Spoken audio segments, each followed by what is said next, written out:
वह technology startup की दुनिया में एक युवा अरबपति थी। वह एक गुमनाम सफाई कर्मचारी था जो हर रात गलियारों की सफाई करता था, जिसका नाम किसी को याद नहीं था। रोशनी और कहकहों से भरी एक पार्टी में उस लड़की ने एक चुनौती दी, जो सुनने में मजाक लग रही थी। अगर तुम यह धुन बजा सके तो मैं तुमसे शादी कर लूंगी। हॉल में बैठे सभी लोग ठहाका मारकर हौंस पड़े, लेकिन किसी ने नहीं सोचा था कि वह आदमी आगे बढ़ेगा।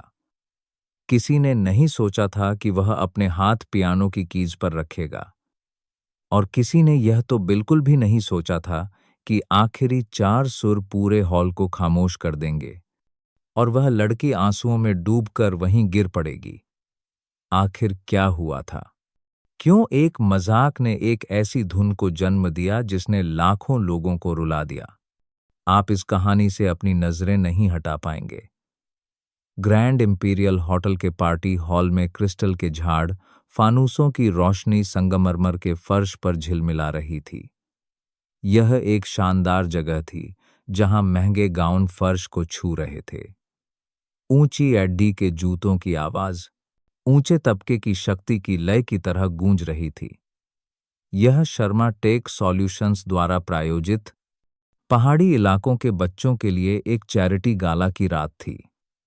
यह एक ऐसा कार्यक्रम था जिसे सोशल मीडिया प्लेटफॉर्म पर लाइव स्ट्रीम किया जा रहा था, जिसमें सैकड़ों प्रसिद्ध मेहमान, व्यवसायी, कलाकार, प्रेस के लोग और निश्चित रूप से हर पल को लाइव स्ट्रीम करते ऊंचे उठे हुए फोन शामिल थे। रोशनी के केंद्र में, जहां सारे कैमरे टिके हुए थे, प्रिया शर्मा खड़ी थी। 33 वर्षीय सीईओ, जिसे नई पीढ़ी की स्टार्टअप क्वीन कहा जाता था। आग की तरह लाल रंग की पोशाक पहने, हीरे की अंगूठी वाली उंगलियों से शैंपेन का गिलास धीरे से उठाए हुए, उसकी मुस्कान में ठंडक और अहंकार दोनों था, मानो आज रात सब कुछ उसके नियंत्रण में हो।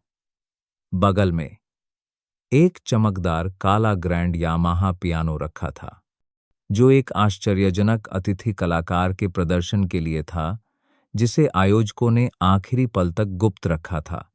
कुछ कैमरे बैकस्टेज की ओर घूमे, जहां रोशनी धुंधली थी और कोई कैमरा नहीं पहुंच रहा था।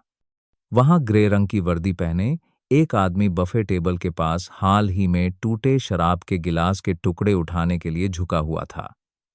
लोग उसे अर्जुन चाचा कहते थे, लेकिन बहुत कम लोग उसका पूरा नाम अर्जुन प्रसाद जानते थे। वह चुप था। रबर के दस्ताने पहने उसके हाथ अभी भी सफाई में लगे हुए थे। उसकी आंखें किसी भी महंगे सूट या गाउन से नहीं टकरा रही थीं। उसका चेहरा शांत था। बालों में सफेदी आ गई थी और सालों तक झुककर काम करने के कारण उसकी पीठ थोड़ी झुक गई थी, जिस पर किसी का ध्यान नहीं गया। कोई नहीं जानता था कि वही हाथ कभी मुंबई संगीत अकादमी में पियानो की कीज पर फिसलते थे, कभी वियना में प्रदर्शन करते थे, और कभी उन्हें सांसों से संगीत रचने वाला कहा जाता था। माइक्रोफोन से एक आवाज गूंजी, कृपया प्रतिभाशाली युवा व्यवसायी, लाखों लोगों की प्रेरणा, सुश्री प्रिया शर्मा को मंच पर भाषण देने के लिए आमंत्रित करें। तालियों की गड़गड़ाहट हुई। प्रिया आगे बढ़ी। रोशनी उसके कंधों पर चमक रही थी। उसने हर शब्द स्पष्ट रूप से कहा, मैं एक छोटी सी गली में पली बड़ी हूं। मुझे बारिश में साइकिल चलाकर स्कूल जाना पड़ता था। मुझे उन्हीं लोगों ने अस्वीकार कर दिया था जो आज मुझसे हाथ मिलाते हैं। इसलिए मैं अच्छी तरह समझती हूं, अगर आप अपनी किस्मत बदलना चाहते हैं तो आपको दया से ज्यादा मजबूत होना होगा। किसी से यह उम्मीद न करें कि वह आपके लिए दरवाजा खोलेगा। दरवाजा तोड़कर अंदर घुसो। पूरा हॉल तालियां बजाने लगा। कोई जोर से हंसा। देखो, भारत की स्टार्टअप क्वीन। उसने मुस्कुराते हुए अपना गिलास उठाया, लेकिन ठीक उसी पल एक अजीब सी हरकत हुई। पीछे से अर्जुन प्रसाद खाली शराब के गिलासों की ट्रे लेकर गुजरा। उसने दूरी पर ध्यान नहीं दिया और छपाक शैंपेन की एक बूंद उसके खून जैसे लाल गाउन पर गिर गई। पूरा हॉल एक सेकंड के लिए चुप हो गया। कैमरे झूम इन हुए। एक लंबी ओह की आवाज आई। प्रिया एक कदम पीछे हटी, गीले धब्बे को देखा, न चिल्लाई, न गाली दी, लेकिन जिस तरह से उसने कहा वह चाकू की तरह चुभ गया। बहुत बढ़िया। एक शानदार शाम जिसे मैंने 3 महीने तक तैयार किया और एक सफाई कर्मचारी ने इस पर अपनी छाप छोड़ दी। उसने सीधे अर्जुन की ओर देखा। वह चुपचाप खड़ा था, माफी मांगने के लिए सिर झुकाने वाला था, लेकिन कुछ कहने से पहले ही उसने अहंकार से कहा, चाचा, क्या आप संगीत बजाना जानते हैं? अगर आप उस पियानो पर चांदनी रात का ख्वाब बजा सके तो मैं इसी जगह आपसे शादी कर लूंगी।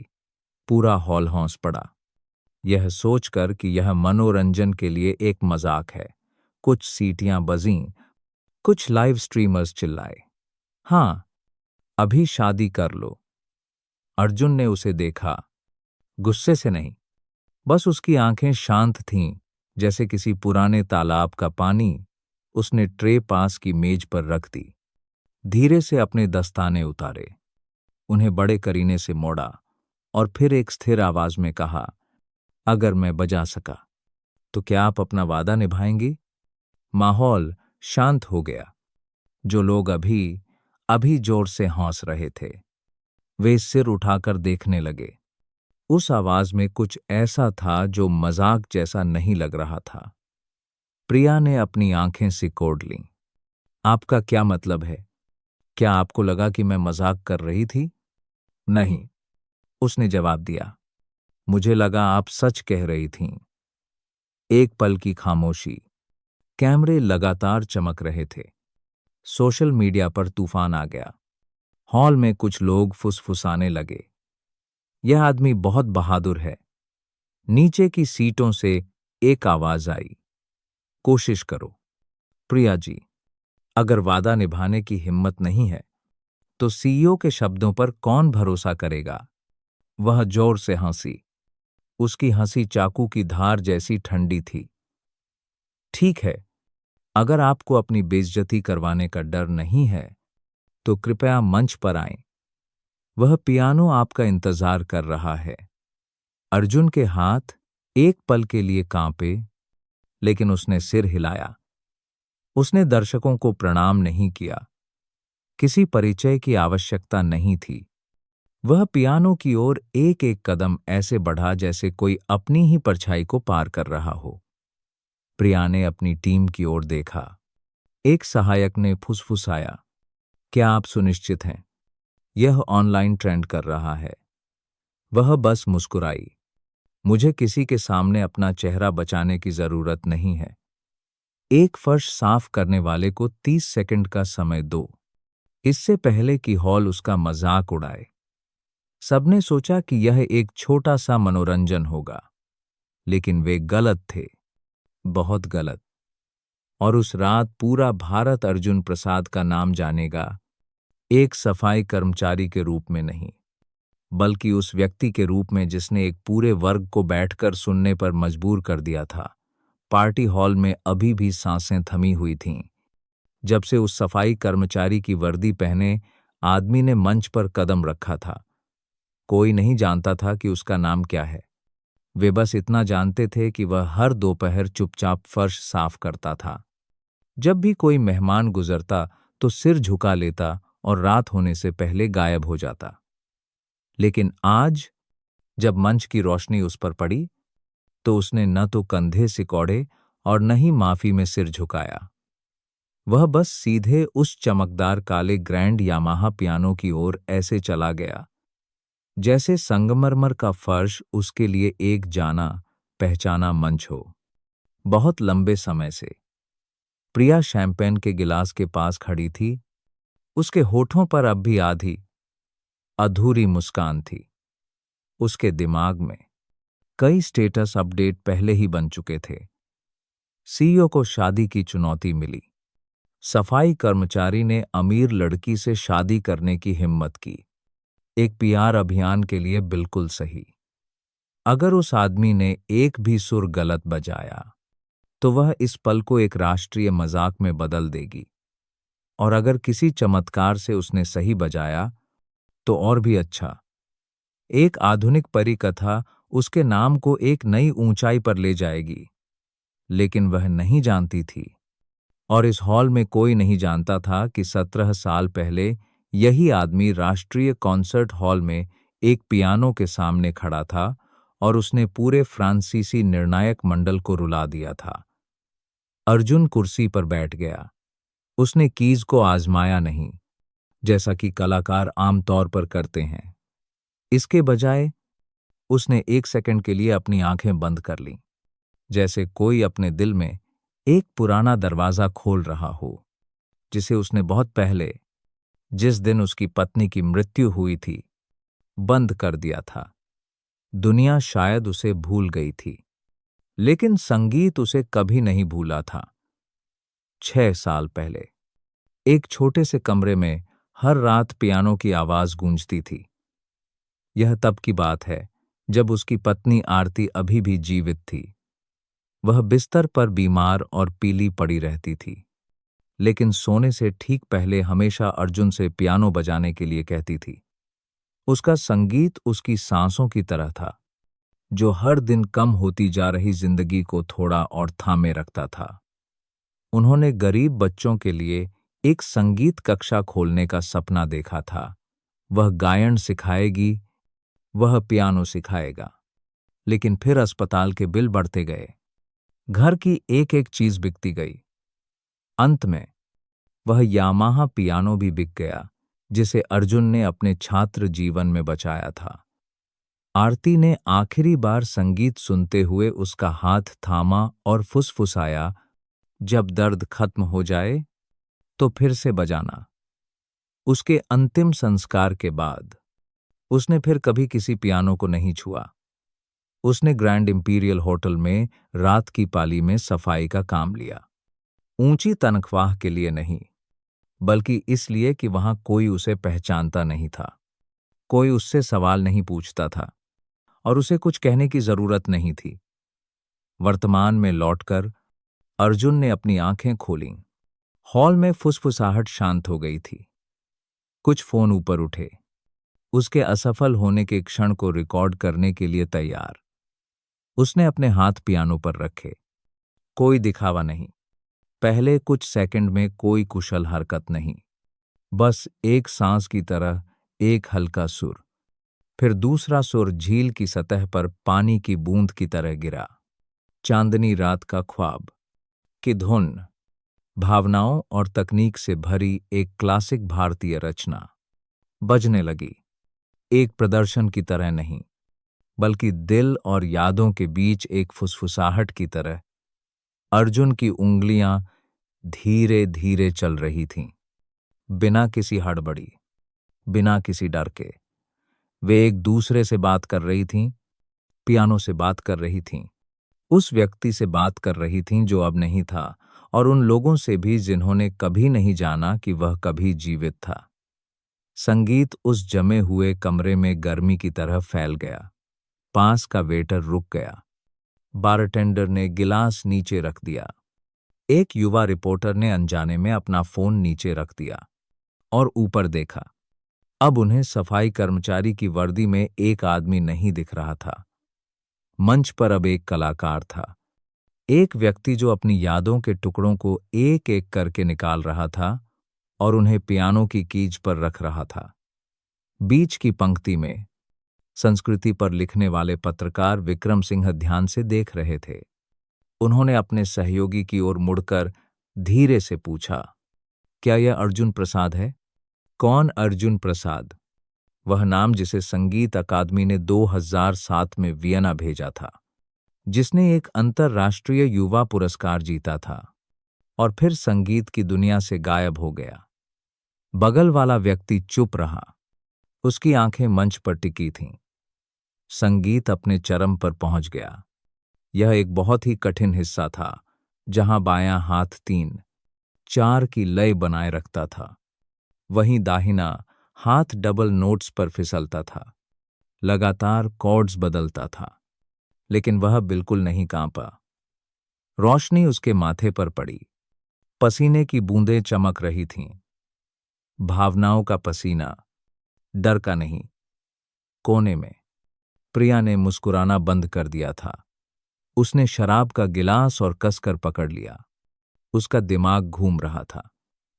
ऐसा व्यक्ति उसका कर्मचारी कैसे हो सकता है? उसने उसका नाम पहले क्यों नहीं सुना? संगीत समाप्त हो गया। कोई आतिशबाजी नहीं, कोई तीखे नोट नहीं, जो आमतौर पर मंच प्रदर्शनों में होते हैं। बस एक अंतिम खामोश नोट, जो एक ऐसे व्यक्ति की अंतिम सांस की तरह लंबा खिंच गया जिसने अपनी जिंदगी का एक पल जी लिया हो। अर्जुन ने पियानो से अपने हाथ हटा लिए। वह दर्शकों की ओर नहीं मुड़ा। वह बस वहीं चुपचाप बैठा रहा। कुछ सेकंड के लिए कमरे में सन्नाटा छा गया। फिर एक ताली बजी, फिर दूसरी, फिर तालियों की गड़गड़ाहट। किसी के कहे बिना हर कोई खड़ा हो गया। एक अच्छे संगीत की सराहना करने के लिए नहीं, बल्कि उस चीज के सामने सिर झुकाने के लिए जो उन्होंने अभी अभी देखी थी। कुछ ऐसा जिसे न तो पैसा और न ही शक्ति बना सकती है। प्रिया अभी भी वहीं खड़ी थी। आज रात अब कोई मजाक नहीं रहा। और वह, जो कभी खुद को पार्टी का केंद्र समझती थी, अब एक ऐसे व्यक्ति द्वारा मंच से खींची जा रही थी जिसका नाम लेने की भी उसने कभी जहमत नहीं उठाई थी। ग्रैंड इंपीरियल होटल के पार्टी हॉल में तालियों की गूंज अभी भी थी, लेकिन अर्जुन चुपचाप मंच से उतर चुका था। वह नीचे आया, शांत, जैसे उसने अभी अभी अपना रोज का काम पूरा किया हो, न कि सोशल मीडिया पर और लोगों के दिलों में एक तूफान खड़ा किया हो। प्रिया ने कुछ नहीं कहा। उसका चेहरा जैसे जम गया था। उस पल में उसका चमकीला लाल रेशमी गाउन एक पतली परत जैसा लग रहा था, जो एक ऐसी उलझन भरी मानसीज को छिपा रहा था जो उसने पहले कभी महसूस नहीं की थी। उसने उसे रोशनी से दूर जाते देखा। उसके हाथ में अभी भी शराब का गिलास था, जो न जाने कब से ठंडा हो चुका था। फुसफुसाहटें पूरे कमरे में फैलने लगीं। वह कौन है? वह यहाँ सफाई कर्मचारी का काम करता है। सुना है वह कभी संगीत अकादमी में कलाकार था। मैंने उसका नाम कहीं देखा है। एक युवा लड़की जो अभी लाइव स्ट्रीमिंग कर रही थी, कांपते हाथों से वीडियो रोक दिया। फुसफुसाते हुए कहा, मैम, मुझे लगता है कि यह क्लिप वायरल हो रही है। 5 मिनट से भी कम समय में 1 लाख से ज्यादा व्यूज हैं। हॉल के दूसरे छोर पर पत्रकार विक्रम सिंह ने अपनी नोटबुक बंद की। कांपते हाथों से अपना फोन निकाला। उसने सर्च बार में टाइप किया, अर्जुन प्रसाद पियानो संगीत अकादमी 2007। कई परिणाम सामने आए। एक काले और सफेद तस्वीर में एक गहरे रंग के सूट में एक युवा व्यक्ति ग्रैंड पियानो के सामने सिर झुकाए हुए था। एक फ्रांसीसी अखबार की प्रशंसा, एक युवा एशियाई कलाकार में दुर्लभ मितभाषिता और भावनात्मक गहराई, आखिरी लेख 2009 का था। उसके बाद एक खालीपन था। यह वही है, विक्रम ने फुसफुसाया, जिसे कभी भारतीय शास्त्रीय संगीत की उम्मीद कहा जाता था। फिर अचानक गायब हो गया। फुसफुसाहटें और तेज होती गईं, लेकिन हॉल के एक छिपे हुए कोने में अर्जुन अपने रोज के काम पर लौट आया था। उसने प्रदर्शन से पहले उतारे गए दस्ताने फिर से मोड़े, उन्हें अपनी जेब में रखा और फिर मेज पर बचे खाली कांच के गिलासों को इकट्ठा करने के लिए झुक गया। एक युवा लड़की उसके पास आई। यह रानी थी, एक नई वेट्रेस जिसे काम करते हुए 2 महीने हुए थे। उसकी आंखें भावनाओं से लाल थीं। चाचा, आपने किसी को क्यों नहीं बताया? आपने क्यों नहीं बताया कि आप एक कलाकार थे? अर्जुन ने सिर उठाकर धीरे से मुस्कुराया। क्या तुम्हें लगता है कि लोग विश्वास करेंगे? जब लोग किसी को झाड़ू पकड़े देखने के आदी हो जाते हैं, तो वे कल्पना नहीं कर सकते कि उन्हीं हाथों ने कभी पियानो की कीज को छुआ होगा। लेकिन आप वापस आ सकते हैं। मैंने संगीत इसलिए नहीं छोड़ा क्योंकि संगीत ने मुझसे मुंह मोड़ लिया था। मैंने इसे इसलिए छोड़ा क्योंकि मेरी पत्नी को मेरी जरूरत पियानो से ज्यादा थी। रानी चुप हो गई। उसके कांपते हाथ मेजपोश को कसकर पकड़े हुए थे। उसकी आंखों में कुछ बहुत सच्चा दिखाई दे रहा था। स्नेह जो दया से नहीं, बल्कि समझ से आता है।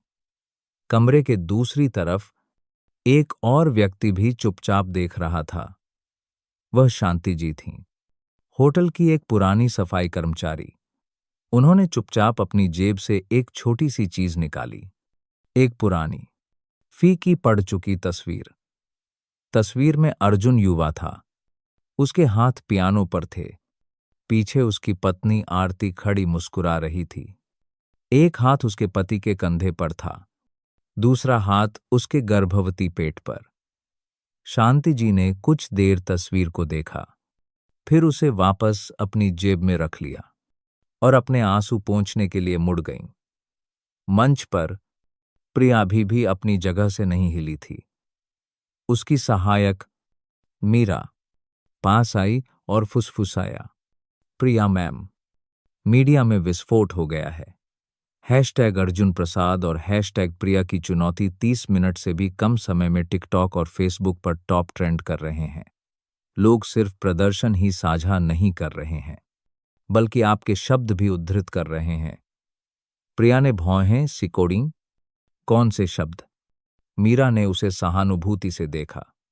वह वाक्य जो आपने कहा था, अगर वह चांदनी रात का ख्वाब बजा सका तो मैं इसी जगह उससे शादी कर लूंगी। प्रिया ने होंठ सिकोड़े, शांत रहने की कोशिश करते हुए। यह सिर्फ एक मजाक था। मीरा चुप रही, लेकिन उसकी खामोशी ही एक तमाचा थी, क्योंकि सोशल मीडिया मजाक और सच के बीच की रेखा को नहीं पहचानता। वे केवल उस चीज पर विश्वास करते हैं जो उनके दिलों को छूती है।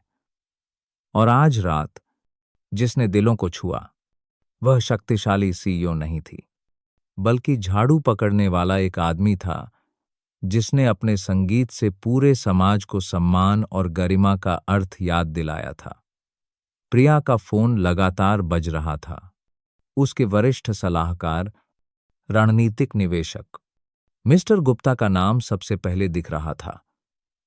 प्रिया ने फोन नहीं उठाया। वह जानती थी कि वह क्या कहेंगे। संकट का प्रबंधन करो, मीडिया को शांत करो, चुप रहो, इसे बड़ा मत बनाओ। लेकिन पहली बार उसे उस ठंडे दृष्टिकोण से हिचकिचाहट महसूस हुई, क्योंकि जब अर्जुन मंच से उतरा तो उसकी आंखों में न तो कोई चुनौती थी, न ही कोई साजिश। बस एक चीज थी, एक ऐसे व्यक्ति की शांति जो जानता था कि वह कौन है और उसे किसी की मान्यता की आवश्यकता नहीं है। अचानक उसे खुद को छोटा महसूस हुआ।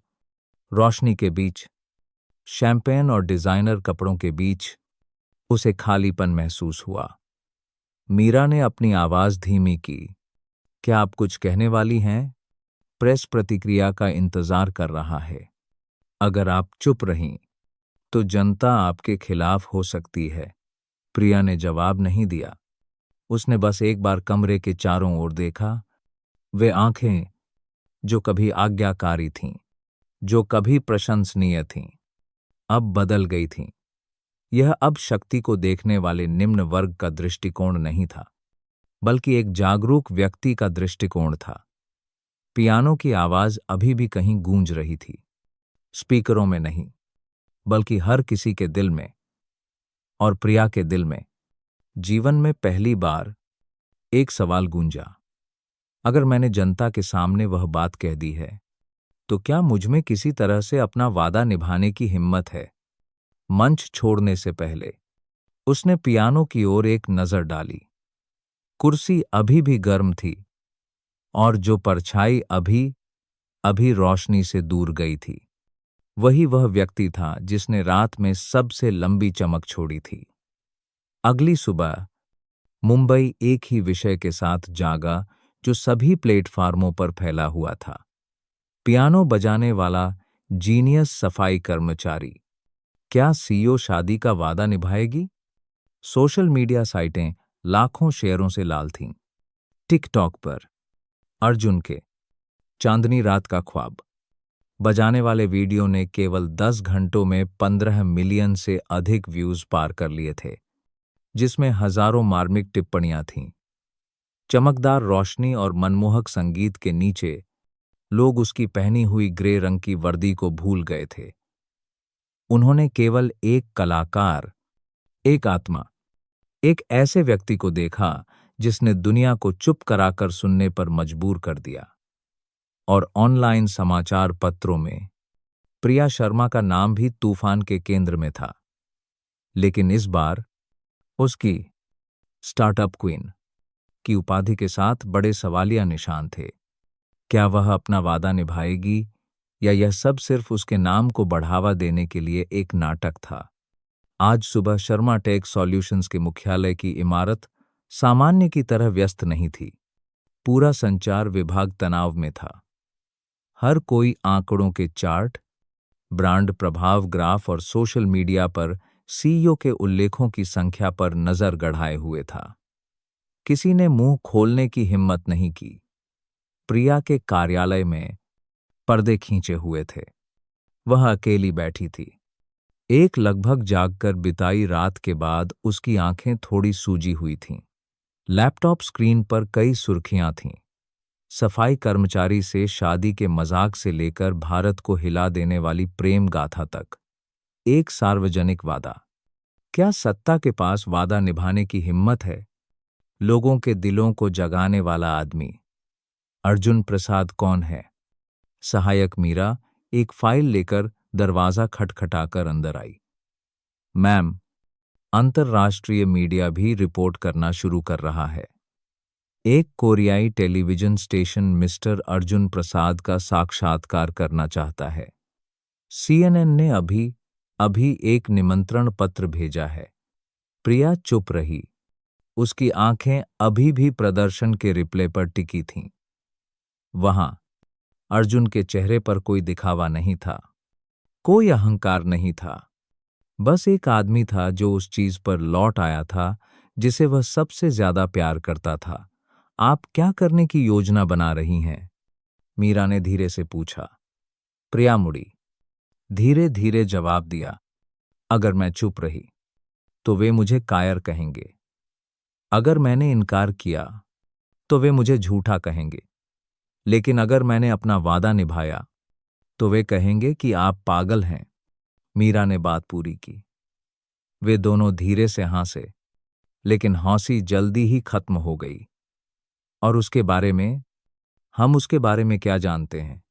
क्या होगा अगर वह कोई और है? कोई समस्या है? प्रिया ने आधा सच और आधा बहाना बनाते हुए कहा। मीरा ने फाइल मेज पर रखी। मैंने जांच कर ली है। अर्जुन प्रसाद, जन्म 1978, मुंबई संगीत अकादमी में एक पूर्व व्याख्याता थे, जिन्होंने 2007 में वियना में एक पुरस्कार जीता था। उनकी पत्नी की 2016 में ब्लड कैंसर से मृत्यु हो गई। उनके 6 साल के बेटे की एक दुर्घटना में मृत्यु हो गई। तब से उन्होंने पढ़ाना छोड़ दिया और ग्रैंड इंपीरियल होटल में एक सफाई कर्मचारी के रूप में काम करना शुरू कर दिया। उनका रिकॉर्ड साफ है।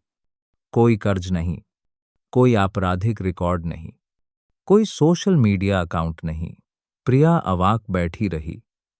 ऐसा व्यक्ति इतने सालों तक कैसे जीवित रहा? बिना किसी शिकायत के, बिना भीख मांगे, बिना एक भी शब्द कहे। मीरा ने झिझकते हुए कहा, शायद संगीत ने ही उन्हें जीवित रखा है। यह वाक्य एक सुई की तरह सीधे प्रिया के सीने में चुभ गया, क्योंकि इतने सालों में उसे किस चीज ने जीवित रखा था? पैसा, महत्वाकांक्षा, प्रसिद्धि। या सिर्फ भुला दिए जाने का डर? अचानक फोन बजा। प्रिया ने फोन उठाया। उसके रणनीतिक सलाहकार मिस्टर गुप्ता की आवाज दृढ़ता से गूंजी। बेटी, यह एक मीडिया संकट बन गया है। अब केवल दो विकल्प हैं, या तो इसे दबा दो या इसका फायदा उठाओ। आपका क्या मतलब है? उससे मिलो। मीडिया तुम्हें घेरेगा, भले ही तुम शादी का वादा न निभाओ। तुम्हें सार्वजनिक रूप से माफी मांगनी चाहिए और फिर कुछ छात्रवृत्ति या संगीत कक्षा को प्रायोजित करने का वादा करना चाहिए। जनता शांत हो जाएगी और अगर वादा निभाओगी तो उससे शादी करोगी। क्या तुम पागल हो? तुम एक अरबों की कंपनी की सीईओ हो। तुम अपनी जिंदगी ऐसे व्यक्ति के साथ नहीं जोड़ सकती। एक भावनात्मक पल को अपने पूरे करियर को बर्बाद न करने दो। प्रिया ने जवाब नहीं दिया। उसने फोन काट दिया। उस रात वह अकेली ग्रैंड इंपीरियल होटल गई। कोई उसके साथ नहीं था। कोई कैमरा नहीं, कोई अंगरक्षक नहीं। बस एक महिला जो जनता की शोरगुल भरी लहरों के बीच कुछ सच्चा महसूस करना चाहती थी। भूतल के गलियारे से गुजरते हुए उसने उसे एक सहायक हॉल के पास धूल झाड़ते हुए देखा। कोई पियानो नहीं, कोई रोशनी नहीं, कोई तालियां नहीं।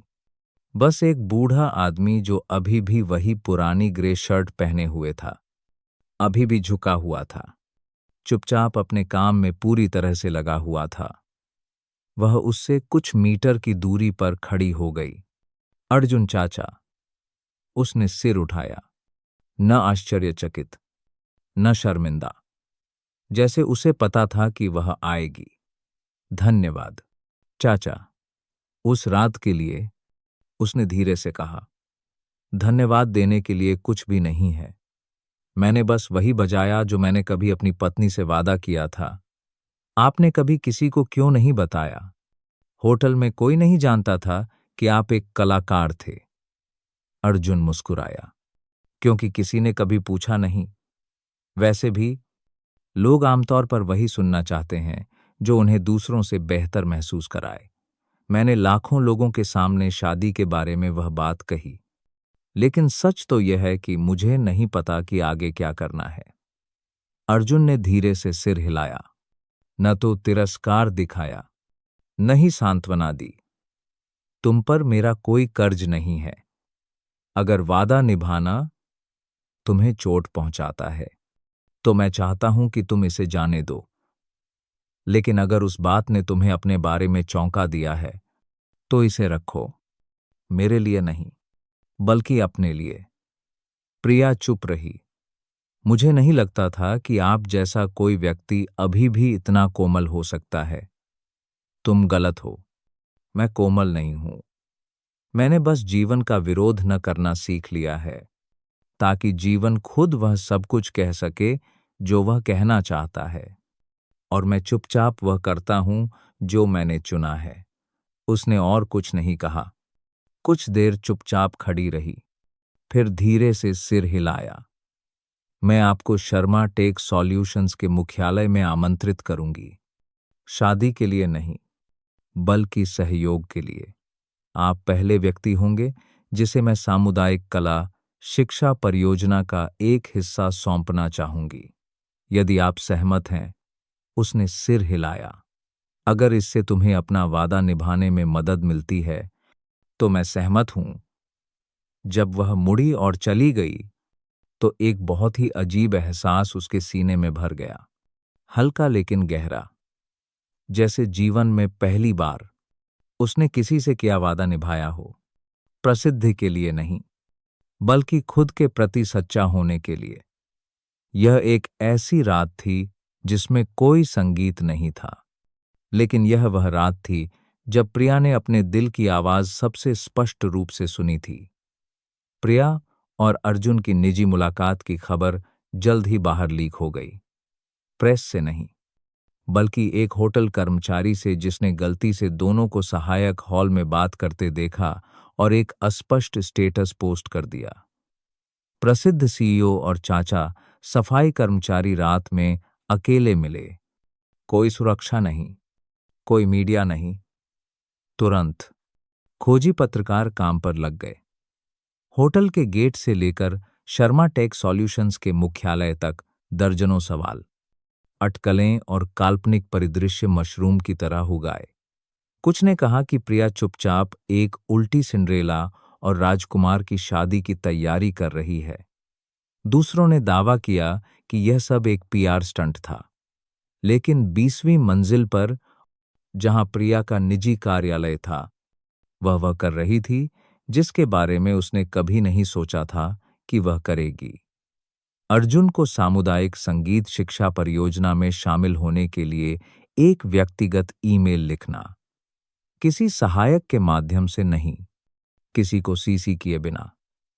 मैंने सोचा था कि सफलता एक सीधी रेखा है जो ऊपर जाती है, लेकिन जब मैंने आपको चांदनी रात का ख्वाब बजाते हुए सुना, तो मुझे एहसास हुआ कि कुछ ध्वनियां ऐसी होती हैं जो लोगों को रुकने पर मजबूर कर देती हैं। मैं आपको शर्मा टेक सॉल्यूशंस के कार्यालय में आमंत्रित करना चाहती हूं ताकि हम मिलकर कुछ अलग बना सकें। मीडिया के लिए नहीं, बल्कि युवा पीढ़ी के लिए। भेजने के बटन को दबाने से पहले वह बहुत देर तक बैठी रही, अजीब तरह से। उस पत्र ने उसे उन लाखों डॉलर के अनुबंधों की तरह उत्साहित नहीं किया जिन पर उसने कभी हस्ताक्षर किए थे, बल्कि उसे एक बच्चे की तरह चिंतित कर दिया जो अपने जीवन की पहली परीक्षा के परिणाम का इंतजार कर रहा हो। 2 दिन बाद अर्जुन शर्मा टेक सॉल्यूशंस के मुख्यालय में दिखाई दिए। सफाई कर्मचारी की वर्दी में नहीं, बल्कि थोड़ी झुर्रियों वाली सफेद शर्ट, गहरे रंग की पतलून और पुराने चमड़े के जूतों में जो साफ करके चमकाए गए थे। अभी भी वही पूर्ण सादगी थी, लेकिन उसकी आंखों में कुछ ऐसा था जिसने सबका ध्यान खींचा। आत्म संतोष। रिसेप्शनिस्ट ने उसे तुरंत पहचान लिया और जल्दी से ऊपर की मंजिल पर सूचित किया। कुछ ही मिनटों में संचार और मानव संसाधन दोनों विभागों में हलचल मच गई। कर्मचारी लगातार बातें कर रहे थे। क्या यह वही है? सुना है वह संगीत अकादमी में व्याख्याता था। क्या प्रिया मैम सच में उसके साथ सहयोग कर रही हैं? लिफ्ट का दरवाजा खुला। प्रिया पहले से ही खड़ी थी। उसने सामान्य की तरह फैंसी ऑफिस के कपड़े नहीं पहने थे, बल्कि एक साधारण ग्रे सूट चुना था। उसके बाल बड़े करीने से जूड़े में बौंधे थे। उसने धीरे से हाथ मिलाया और उसे एक निजी बैठक कक्ष में आमंत्रित किया। कोई बड़ी मेज नहीं, कोई प्रोजेक्टर नहीं, बस एक छोटा सा कमरा जिसमें एक हाथी दांत के रंग का पियानो रखा था। यह पियानो प्रिया ने अपनी मां के गोदाम से मंगवाया था, जहां उसने बचपन में संगीत सीखा था, लेकिन जुनून की कमी के कारण छोड़ दिया था। मुझे नहीं लगा था कि आप सहमत होंगे, उसने शुरू किया। क्यों नहीं? क्योंकि मैंने एक बार आपका अपमान किया था। मैंने आपको एक मजाक के रूप में इस्तेमाल किया, और अब अगर मैं आपको काम करने के लिए आमंत्रित करती हूं, तो लोग कहेंगे कि मैं पैसे से अपनी गलती सुधारने की कोशिश कर रही हूं। अर्जुन ने पियानो को देखा, कीज पर हाथ फेरा और फिर धीरे से जवाब दिया। अगर संगीत लोगों के दिलों को छू सकता है, तो बदलाव भी एक सच्ची माफी से शुरू हो सकता है। सवाल यह है कि आप वास्तव में क्या बनाना चाहती हैं? प्रिया ने गहरी सांस ली। मैं एक सामुदायिक संगीत अकादमी बनाना चाहती हूं, जहां गरीब बच्चे, बधिर बच्चे, दृष्टिहीन बच्चे अपने तरीके से संगीत सीख और महसूस कर सकें। अंकों से नहीं, प्रदर्शन से नहीं, बल्कि भावनाओं से। अर्जुन मुस्कुराया।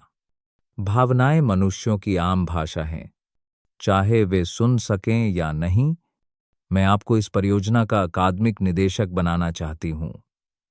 सभी कलात्मक निर्णय आपके होंगे। मैं केवल संचालन और वित्त में सहायता करूंगी। ऐसा लगता है कि आप पियानो वादक हैं और मैं लय बनाए रखने वाली हूं। वे दोनों धीरे से हंसे। यह पहली बार था जब वे वास्तव में एक दूसरे के साथ हंसे। कोई दूरी नहीं, कोई अपराधबोध नहीं।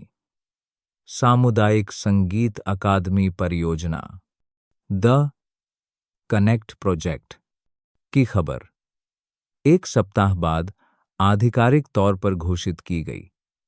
प्रेस कॉन्फ्रेंस में प्रिया और अर्जुन एक साथ दिखाई दिए। इस बार उसने उसे प्रेरणा या इंटरनेट सनसनी नहीं कहा, जैसा कि प्रेस लिखता रहा, बल्कि बस इतना कहा, यह वह पहला व्यक्ति है जिसने मुझे सुनना सिखाया, कानों से नहीं बल्कि दिल से। प्रेस कॉन्फ्रेंस कई लोगों की भावनाओं के बीच समाप्त हुई, लेकिन नाटक यहीं खत्म नहीं हुआ। एक बड़े पत्रकार ने खड़े होकर हाथ उठाया और कहा, मैं प्रिया जी से पूछना चाहता हूं, उस पार्टी की रात आपने कहा था कि अगर वह चांदनी रात का ख्वाब बजा सका तो आप तुरंत शादी कर लेंगी। अब उसने बजा दिया है, तो क्या आप अपना वादा निभा रही हैं? सैकड़ों आंखें उसकी ओर घूम गईं। प्रिया ने होंठ भींच लिए। 1 सेकंड लगा, फिर वह खड़ी हो गई, सीधे कैमरे में देखा और दृढ़ता से कहा, हाँ, मैंने ऐसा कहा था, लेकिन अब मैं उससे शादी करने का वादा नहीं निभा रही हूं, बल्कि सच्चे सम्मान और सहयोग का वादा निभा रही हूं। क्योंकि शादी किसी प्रदर्शन का इनाम नहीं है, बल्कि दो लोगों का एक पवित्र विकल्प है जो वास्तव में एक दूसरे को समझते हैं।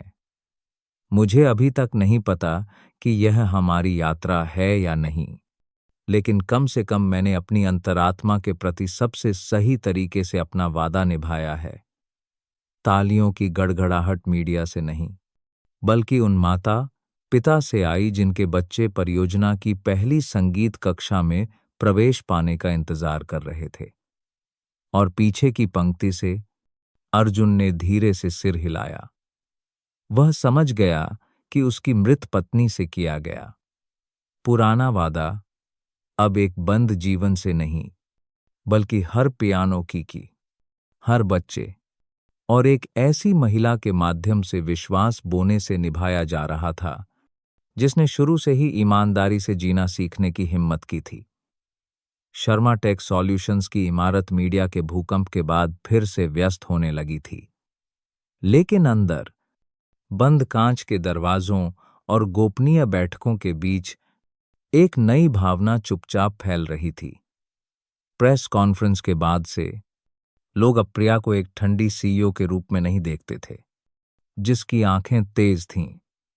वे उसे बिना सहायकों के लिफ्ट से बाहर निकलते देखने लगे, उसे बैठकों में मेहमानों के लिए खुद कॉफी डालते देखने लगे, और यहां तक कि उसे ब्रेक रूम में पियानो पर कुछ नोट्स बजाते हुए भी देखने लगे। हालांकि उसकी उंगलियां अभी भी अनाड़ी थीं, लेकिन जो चीज सबको और भी हैरान कर रही थी, वह थी अर्जुन।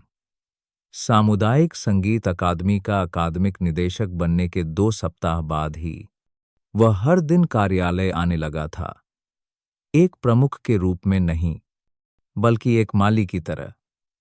वह चुपचाप स्पीकर ठीक करता, कक्षाओं में धूल साफ करता और धैर्यपूर्वक हर अनाथ बच्चे को लकड़ी के बोर्ड पर स्टेनलेस स्टील के चम्मच से ताल बजाते सुनता, क्योंकि उनके पास एक साधारण संगीत वाद्ययंत्र खरीदने के लिए भी पैसे नहीं थे।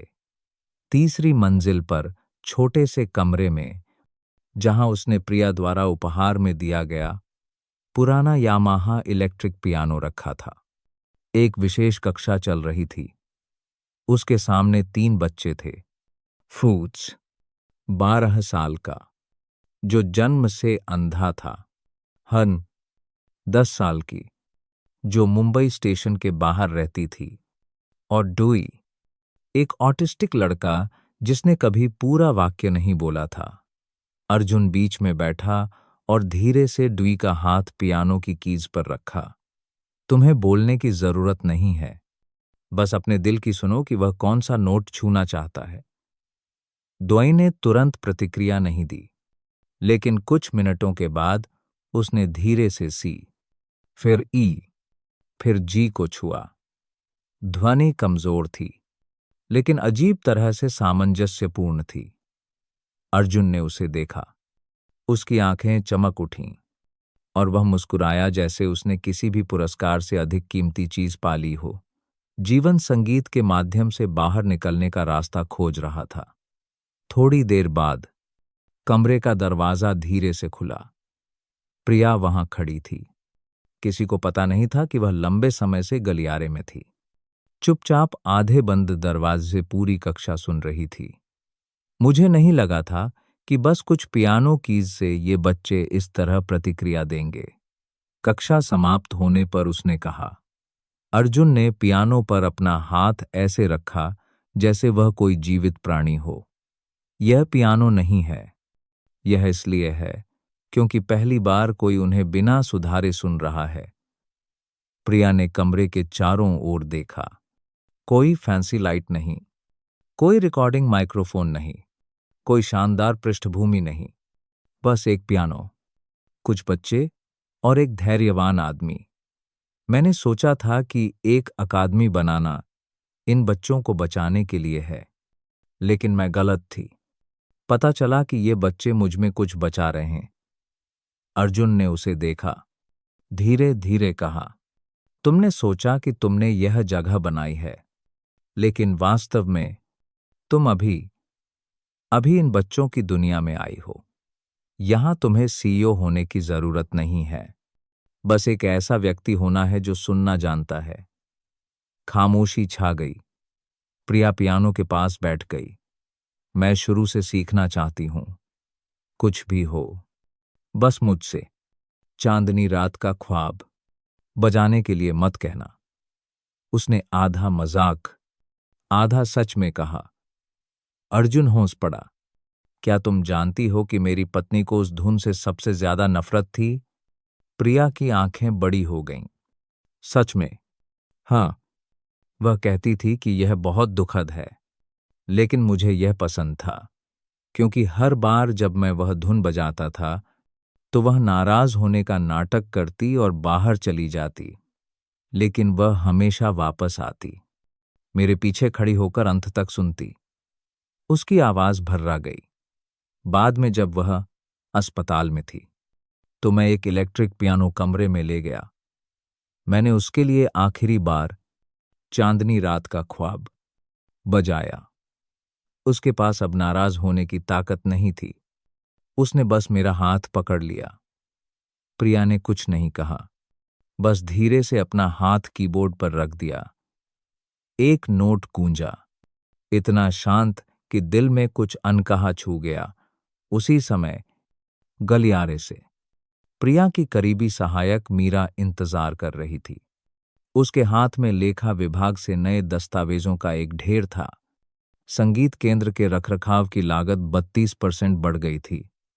प्रेस शर्मा टेक सॉल्यूशन से एक आधिकारिक प्रतिक्रिया की मांग कर रहा था, लेकिन जब वह दरवाजे पर पहुंची तो मीरा रुक गई। उसने प्रिया को मुस्कुराते हुए देखा।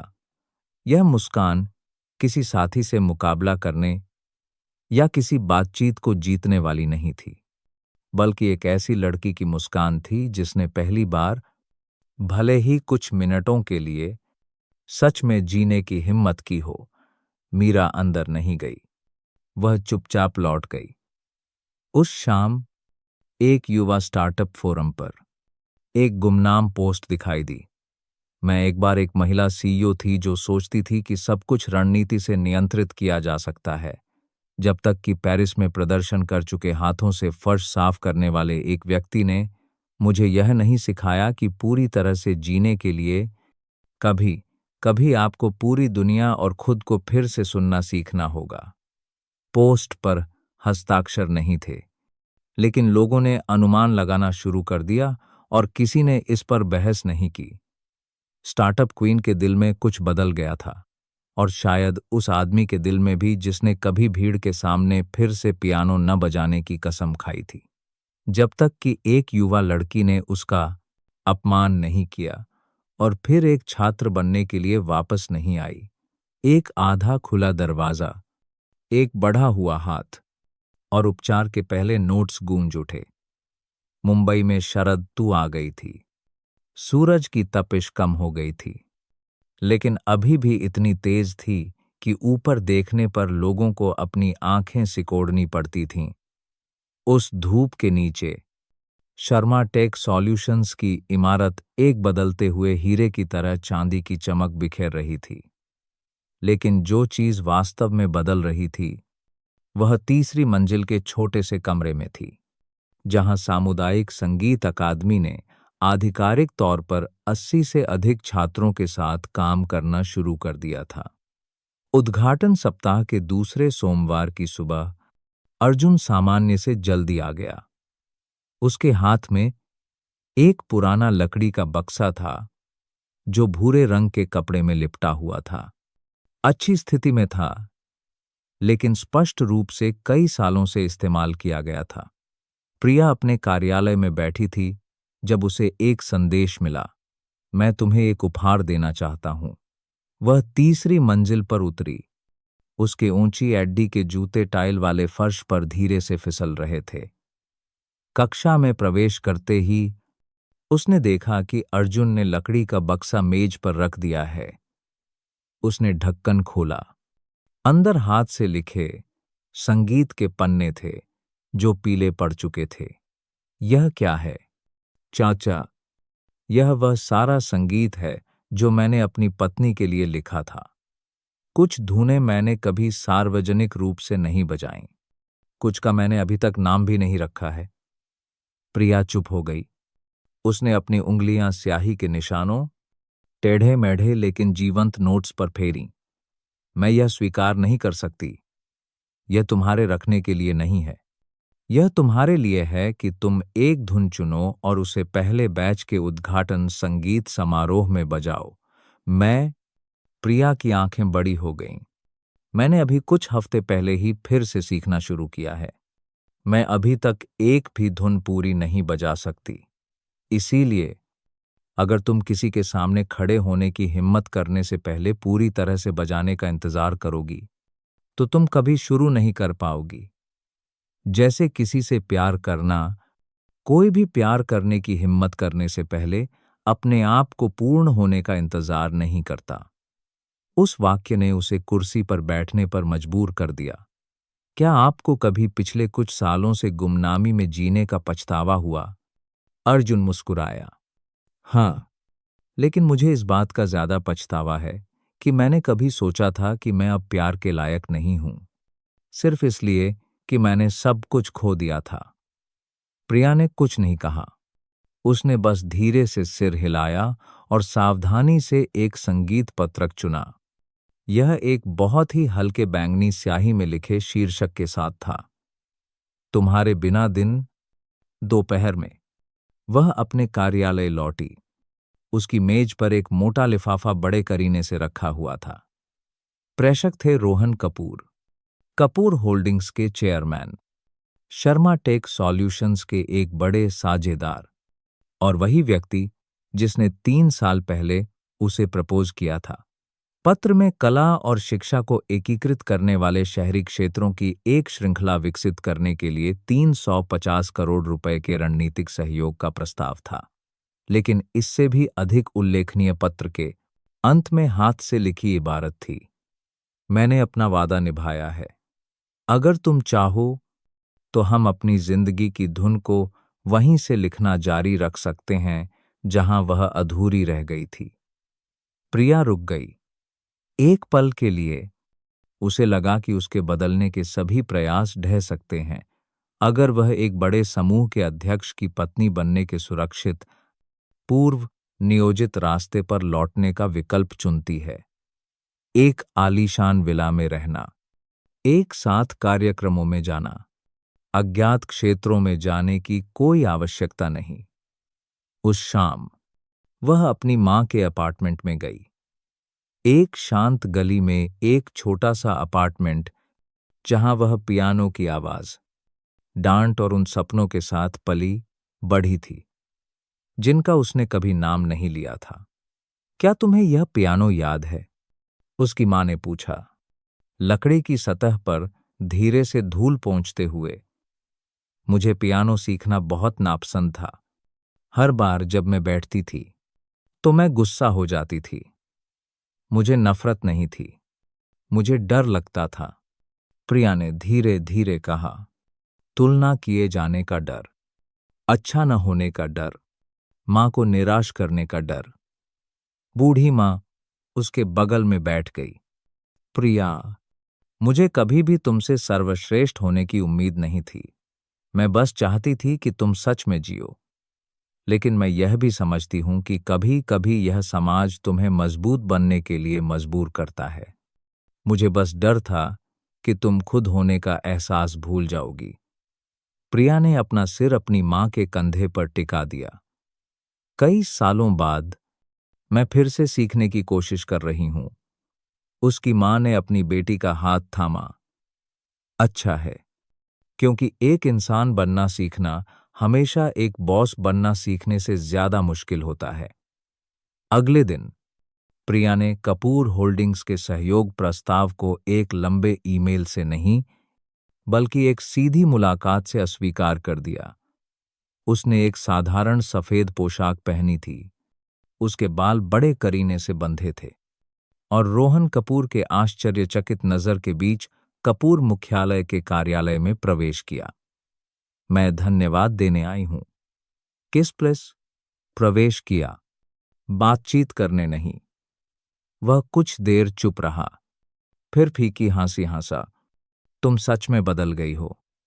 यह बदलाव नहीं है, मैं खुद को और स्पष्ट रूप से देखने लगी हूं, और मुझे एहसास हुआ कि मैं अपनी जिंदगी की धुन किसी ऐसे व्यक्ति के साथ लिखना जारी नहीं रख सकती जो चाहता है कि धुन बहुत सुरक्षित लगे। रोहन ने धीरे से सांस छोड़ी। तो उस सफाई कर्मचारी का क्या? क्या तुम सच में उससे शादी करने वाली हो? नहीं, लेकिन अगर मैंने कभी किसी से सिर्फ इसलिए शादी करने के बारे में सोचा क्योंकि वह एक धुन बजा सकता था, तो अब मैंने सीखा है कि किसी के साथ जीवन भर चलने के लिए आपको उनकी आत्मा में खामोश नोट को महसूस करने की जरूरत है। वह चली गई, पीछे छोड़कर न केवल एक पुराना विवाह प्रस्ताव, बल्कि खुशी की एक पुरानी परिभाषा भी। एक हफ्ते बाद अकादमी के पहले बैच का उद्घाटन संगीत समारोह मरीन ड्राइव के पास एक आउटडोर मंच पर हुआ। सैकड़ों लोग शामिल हुए, बच्चे, वयस्क, कलाकार, व्यवसायी और जिज्ञासु राहगीर। जब प्रिया हाथ में तुम्हारे बिना दिन की धुन लेकर मंच पर आई, तो हॉल में सन्नाटा छा गया। वह पियानो के पास बैठ गई, उसके हाथ हल्के कांप रहे थे। लेकिन जब पहले नोट्स गूंजे, धीमे, अनाड़ी, तो दर्शकों में भावनाओं की एक लहर दौड़ गई। हर नोट एक माफी की तरह था, एक स्वीकारोक्ति, एक महिला के दिल के सबसे गहरे अंधेरे कोने में एक प्रकाश की किरण, जिसने कभी सोचा था कि उसे केवल तभी प्यार किया जाएगा जब वह सफल होगी। और नीचे की पंक्तियों में अर्जुन चुपचाप मुस्कुराया। उसे मंच पर खड़े होने की जरूरत नहीं थी, क्योंकि आज उसके छात्र ने उसकी ओर से वह बात कही थी जो उसने कई सालों तक अपने अंदर छिपाई थी, कि संगीत केवल प्रदर्शन के लिए नहीं, बल्कि उपचार के लिए है। संगीत समारोह तालियों की एक लंबी, भावुक गड़गड़ाहट के साथ समाप्त हुआ, लेकिन प्रिया अभी भी पियानो के पास चुपचाप बैठी थी। उसके हाथ अभी भी हल्के कांप रहे थे। तुम्हारे बिना दिन का एक आखिरी नोट अभी भी उसके दिल में गूंज रहा था। सिर्फ एक धुन नहीं, बल्कि उन दर्दों पर एक स्पर्श जिन्हें उसने सोचा था कि उसने बहुत पहले दफन कर दिया था।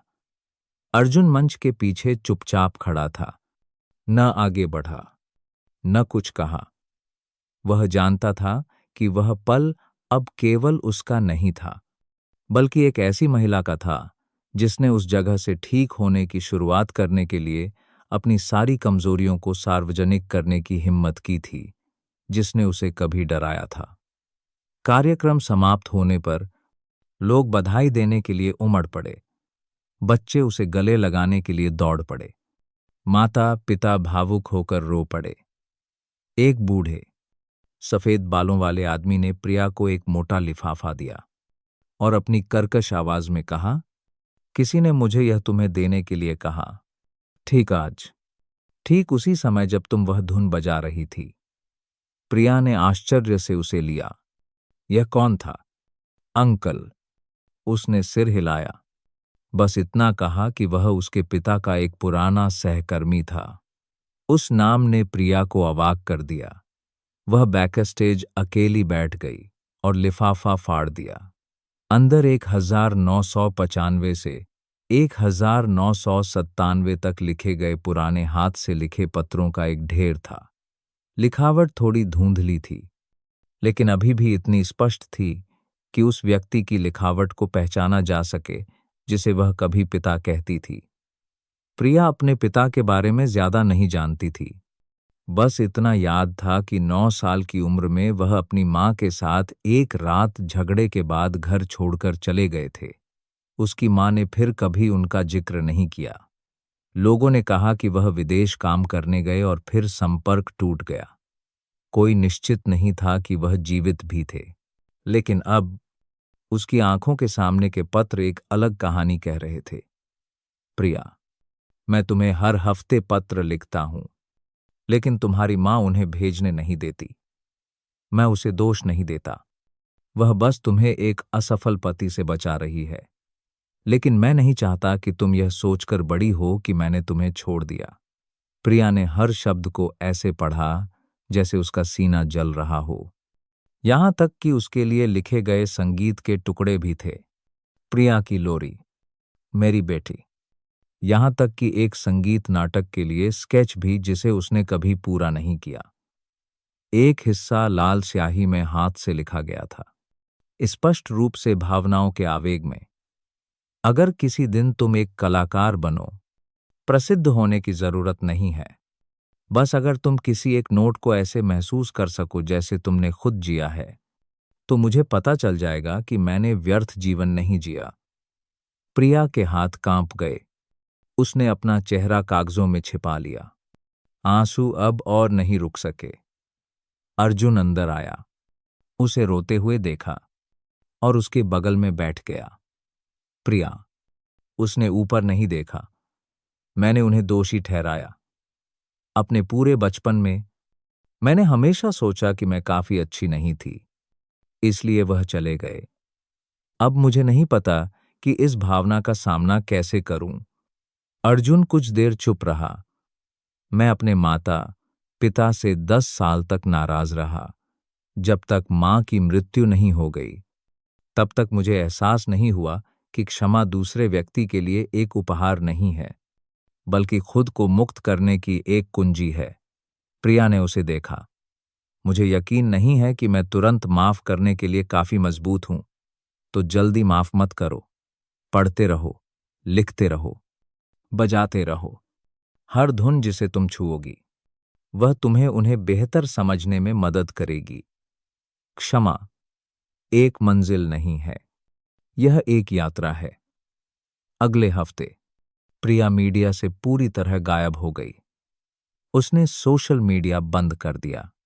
संगीत समारोह के बाद सभी साक्षात्कार प्रस्तावों को अस्वीकार कर दिया और अकादमी का अस्थायी प्रबंधन सलाहकारों की एक टीम को सौंप दिया।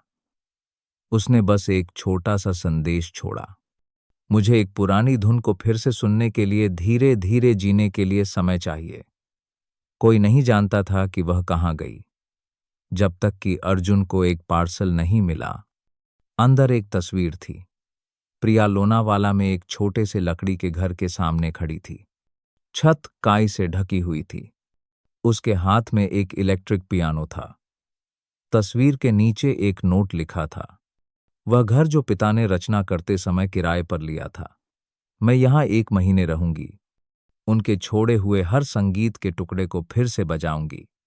शायद तब तक मुझमें धन्यवाद कहने की हिम्मत आ जाएगी। अर्जुन हौस पड़ा और धीरे से तस्वीर को उस बुक शेल्फ पर रख दिया जहां उसने अपने जीवन के सबसे खास छात्रों की तस्वीरें लटका रखी थीं। 1 महीने बाद उस दिन हल्की बारिश हो रही थी।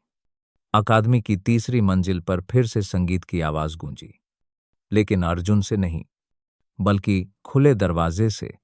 प्रिया लौट आई थी। उसके बाल लंबे हो गए थे, चेहरा पतला हो गया था, लेकिन उसकी आंखें पहले से कहीं ज्यादा चमकीली थीं। उसने नमस्ते नहीं कहा, बस पियानो पर बैठ गई और अपने पिता की एक हाथ से लिखी रचना को संगीत स्टैंड पर रख दिया। बिना शीर्षक वाली धुन उसने बजाई, हर नोट एक माफी की तरह, पिता को दूर से वापस बुलाने की एक पुकार। आखिरी नोट पर वह खड़ी हो गई और सीधे अर्जुन को देखा। मैंने माफ कर दिया है, इसलिए नहीं कि वह इसके लायक थे, बल्कि इसलिए कि मैं शांति से जीने की हकदार हूं।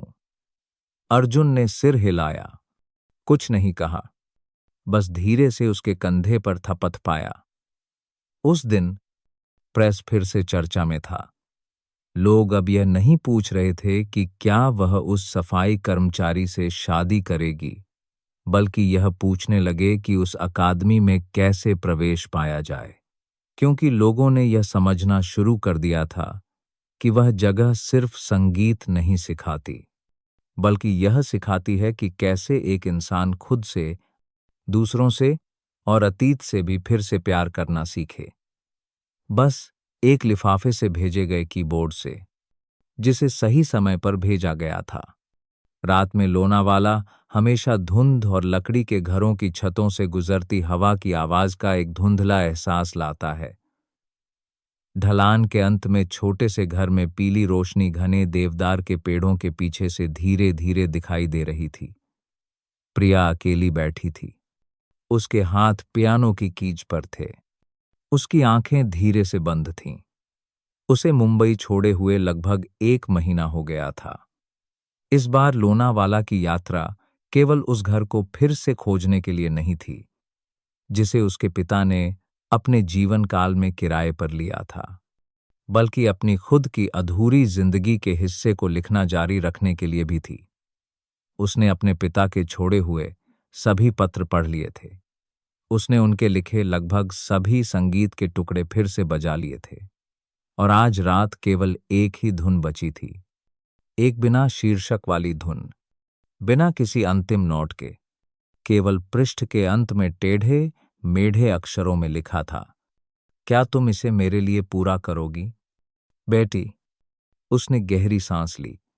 आज रात पहली बार वह लापता हिस्से को लिखने की हिम्मत करेगी, और पहली बार वह एक दर्शक के सामने बजाएगी, जो वह खुद थी। पियानो की आवाज नरम, धीमी, झिझक से भरी हुई गूंजी, जैसे गीली सड़क पर एक एक कदम। लेकिन फिर धीरे धीरे नोट्स एक मार्गदर्शक प्रकाश की तरह उभरे। वह पूरी तरह से नहीं बजा रही थी, लेकिन भावनाओं से भरी हुई थी। और जब धुन उस हिस्से पर पहुंची जहां कोई नोट नहीं था, तो वह रुकी नहीं।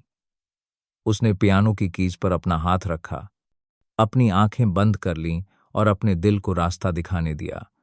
आखिरी 4 नोट्स, एक फुसफुसाहट की तरह, मैं माफ करती हूं, मैं समझती हूं, और मुझे तुम्हारी याद आती है। पिताजी। बाहर अभी भी हल्की बारिश हो रही थी। वह उठी, बुक शेल्फ पर रखा, पुराना फोन उठाया, पूरे प्रदर्शन को रिकॉर्ड किया और उसे बिना किसी कैप्शन के अर्जुन को भेज दिया। मुंबई में अर्जुन को सुबह 2:00 बजे वीडियो मिला। उसने तुरंत इसे देखा, वॉल्यूम एडजस्ट नहीं किया, स्पीकर तेज नहीं किए, लेकिन हर नोट उसके कानों को एक भूमिगत धारा की तरह छू गया। एक व्यक्ति जो कभी संगीत को जीवन से भागने के लिए एक हथियार के रूप में बजाता था, अब चुपचाप एक संगीत के टुकड़े को ऐसे स्वीकार कर रहा था जैसे वह फिर से इंसान बनना सीख रहा हो। वीडियो समाप्त होने के घंटों बाद तक वह चुपचाप बैठा रहा। फिर उसने फैसला किया। 3 दिन बाद मुंबई में अकादमी के मंच के बीच अर्जुन ने सभी छात्रों और प्रबंधन को बुलाया। मेरे पास एक घोषणा है, उसने शुरू किया। अकादमी का पहला बैच एक विशेष प्रदर्शन के साथ समाप्त होगा। बारिश की रात का संगीत, अपूर्ण लोगों की कहानी और मुख्य कलाकार प्रिया शर्मा होंगी। कोई आश्चर्यचकित नहीं हुआ, लेकिन सभी भावुक थे। एक छात्रा ने पूछा, सर, वह कौन सी धुन बजाएंगी? अर्जुन ने दूर देखा।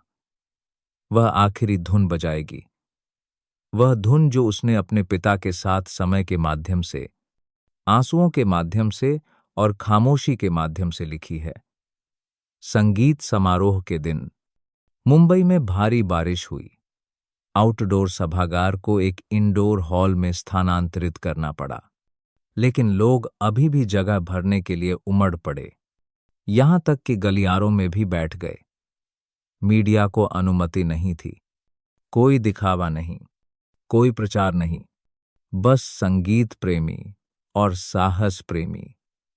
मंच पर कोई चकाचौंध करने वाली रोशनी नहीं थी, बस एक साधारण सफेद रोशनी के बीच एक पियानो रखा था और प्रिया, एक लंबी काली पोशाक में, उसके बाल स्वाभाविक रूप से खुले हुए थे, बाहर आई। बिना किसी परिचय के उसने बस सिर हिलाकर नमस्ते किया और पियानो पर बैठ गई। पहले नोट्स उसके पिता के थे, बाद का हिस्सा उसका था। दर्शक सांस रोके हुए थे, कुछ चुपचाप रो रहे थे। एक बच्चा अपनी मां का हाथ कसकर पकड़े हुए था, कोई जिसने अपने पिता को खो दिया था। वह अपने बगल वाले के कंधे पर सिर रखकर रो रहा था।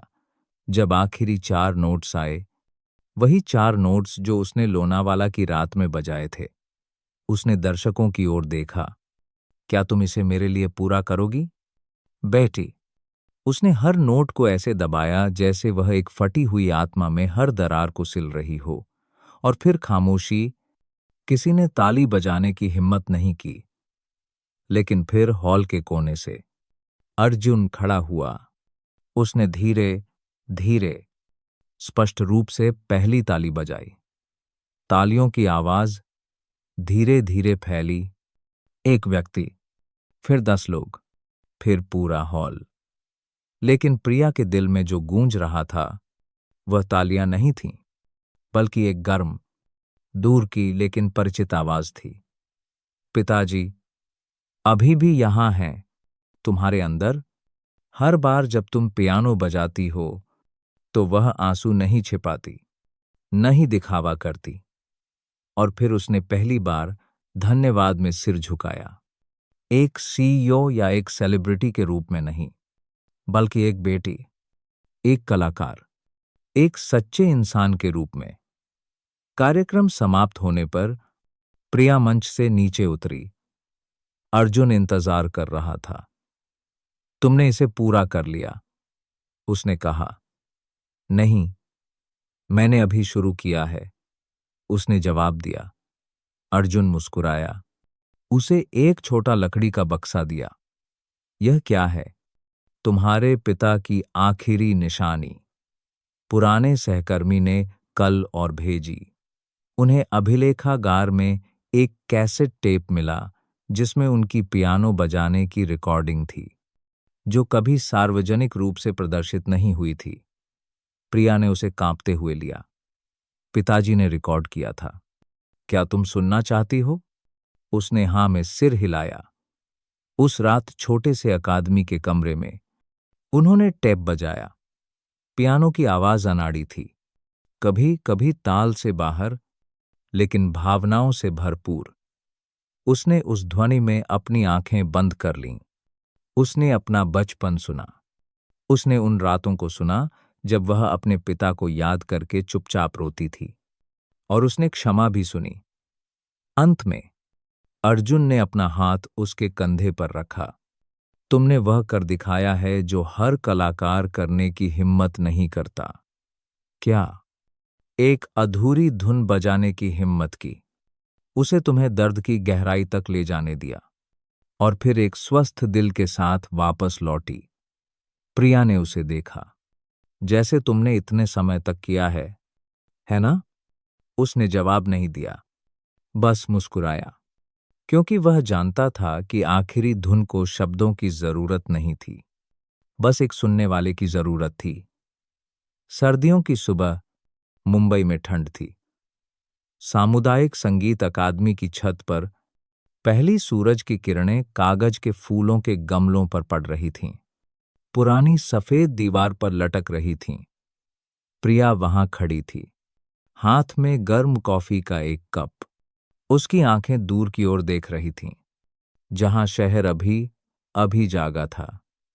आज एक खास दिन था, किसी बड़ी बैठक या प्रदर्शन के लिए नहीं, बल्कि एक पुराने वादे के लिए, जो कभी एक मजाक था, अब सच होने वाला था।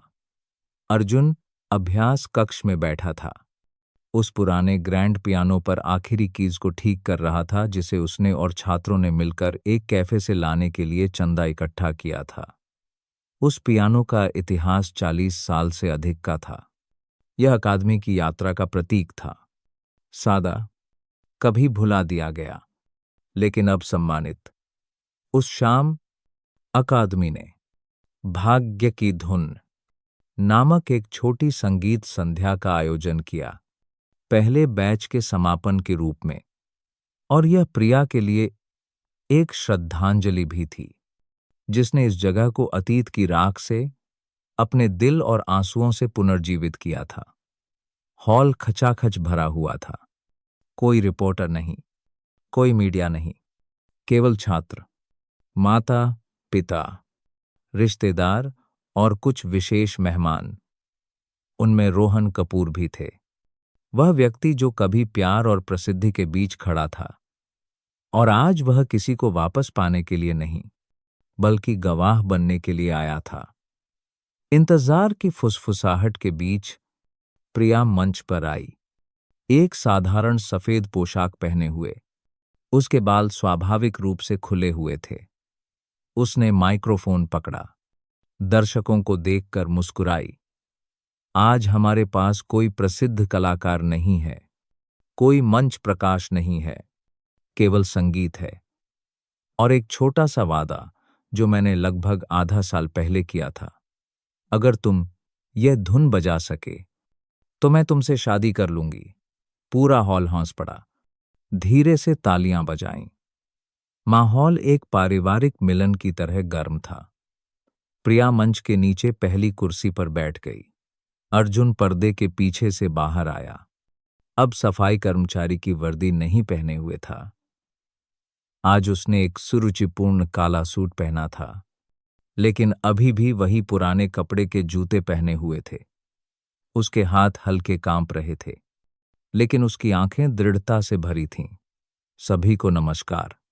मैं एक कलाकार नहीं हूं, मैं वह व्यक्ति हूं जो हर दिन इस पियानो को साफ करता था, लेकिन आज मैं एक ऐसी धुन बजाना चाहता हूं जिसके बारे में मेरा मानना है कि यह केवल ध्वनि नहीं है, बल्कि आत्मा से एक विवाह प्रस्ताव है। वह पियानो पर बैठ गया। धुन गूंजी, वही तुम्हारे बिना दिन, जिसे प्रिया ने कभी बजाया था, लेकिन इस बार यह अलग थी। अनाड़ी नहीं, नहीं पूर्ण, बल्कि अनुभव, दर्द और आशा के बीच एक सामंजस्य था। कभी कभी वह एक पल के लिए रुकता, कभी कभी वह अपनी आंखें बंद कर लेता, एक की पर जोर से मारता, जैसे वह अपनी सारी निराशा निकाल रहा हो। फिर से नरम, कोमल हो जाता, जैसे वह एक रोते हुए बच्चे को शांत कर रहा हो। पहली पंक्ति में प्रिया ने कसकर अपना हाथ पकड़ लिया। वह रोई नहीं, बस मुस्कुराई, क्योंकि वह जानती थी कि यह सिर्फ एक प्रदर्शन नहीं था, बल्कि एक प्रस्ताव था। जब धुन समाप्त हुई तो हॉल कुछ सेकंड के लिए चुप रहा, फिर तालियों की गड़गड़ाहट से गूंज उठा। लोग खड़े हो गए, चिल्लाए। कुछ ने इतनी जोर से तालियां बजाईं कि उनकी हथेलियां लाल हो गईं। अर्जुन खड़ा हुआ, झुका और फिर प्रिया की ओर मुड़ा। अपनी जेब से एक छोटा सा मखमली बक्सा निकाला। वह घुटनों पर नहीं झुका, बस धीरे से उसे खोला। अंदर एक साधारण चांदी की अंगूठी थी, जिसमें दो पियानो कीज एक दूसरे में गूंथी हुई थीं। मेरे पास इन दो हाथों और एक पुराने पियानो के अलावा कुछ भी नहीं है, लेकिन मेरे पास एक दिल है जो कभी मर गया था और तुम्हारी वजह से फिर से जीवित हो गया है। अगर तुम इसे स्वीकार करती हो, एक सीईओ के रूप में नहीं, न ही उस व्यक्ति के रूप में जिसने मुझे फिर से जीने का मौका दिया, बल्कि एक जीवन साथी के रूप में, तो आज हम अपनी अगली धुन एक साथ लिखेंगे। पूरा हॉल चुप हो गया। प्रिया खड़ी हुई और मंच पर आई। उसने कुछ नहीं कहा, बस उसकी उंगली से अंगूठी लेकर अपनी अनामिका में पहन ली। तुमने वह धुन बजा दी और मैंने अपना वादा निभाया। तालियों की गड़गड़ाहट हुई, सीटियां बजीं, कुछ लोग रो पड़े। एक रोमांटिक प्रेम कहानी के लिए नहीं, बल्कि इसलिए कि वे समझते थे कि उस विवाह प्रस्ताव के पीछे दर्द, क्षमा और साहस की एक लंबी यात्रा थी। 3 महीने बाद अकादमी ने पहले बैच के लिए स्नातक समारोह का आयोजन किया। अर्जुन और प्रिया ने मिलकर मंच पर छात्रों को प्रमाण पत्र दिए। उन्होंने कोई भव्य शादी नहीं की, बस अकादमी के आंगन में एक आरामदायक भोजन किया। दोस्त, छात्र, वे बेघर लोग जिन्हें मुफ्त में पढ़ाया गया था, सब एक साथ बैठे। किसी ने यह भेद नहीं किया कि कौन अरबपति है, कौन सफाई कर्मचारी, कौन कभी असफल हुआ था, क्योंकि यहां वे लोग थे जिन्होंने शुरू से जीवन से प्यार करना सीखा था। उस शाम अर्जुन और प्रिया ने मिलकर एक धुन बजाई जो दोनों ने मिलकर बनाई थी, जिसका नाम था एक पल ही काफी है। वह धुन अकादमी की खिड़की से दूर तक गूंजी, छतों पर से गुजरती हुई पूरे मोहल्ले में फैल गई, जैसे उन सभी के लिए एक संदेश हो जो खुद पर संदेह कर रहे थे कि बस एक बार जब आप अपने खोल से बाहर निकलने की हिम्मत करते हैं, एक बार जब आप एक अधूरी धुन बजाने की हिम्मत करते हैं, एक बार जब आप चोट लगने के डर के बावजूद प्यार करने की हिम्मत करते हैं, तो वह एक बार ही आपकी पूरी जिंदगी बदलने के लिए काफी है। और इस तरह एक पुराना मजाक उनके जीवन का सबसे खूबसूरत गीत बन गया।